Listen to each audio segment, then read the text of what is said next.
তৈরি করেছিলাম, যার মধ্যে টমেটো সস রয়েছে, 1 চামচ শেজওয়ান সস রয়েছে, মেয়োনিজ আর চিজ দেওয়া রয়েছে এর মধ্যে। তার সাথে আমি অল্প হাফ টেবিল চামচ অরিগানো অ্যাড করেছি। দিয়ে দেখুন এইভাবে ঠিক ব্রেডটা নেবেন, নিয়ে অল্প, বেশি না, এটা বেশি দিলে ঝাল লাগতে পারে। তো এইভাবে জাস্ট হাফ হাফ দিয়ে এখানে আমি একটা দেব, এটাকে একটু ব্রেক করে দেব।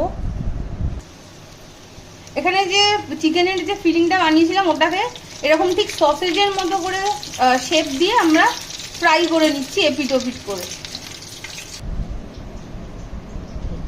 এবার যে ফিলিংটা তৈরি করেছিলাম ওই ফিলিংটা স্প্রেডটা ভালো করে ব্রেডে এরকম করে লাগিয়ে নিয়ে যে সসেজটা আমরা ফ্রাই করেছি ওই সসেজের একটা নেব, নিয়ে এটাকে একটুখানি ভেঙে দেব।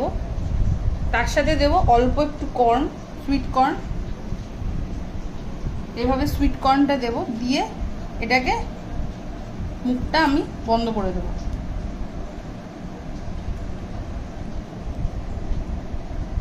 চলো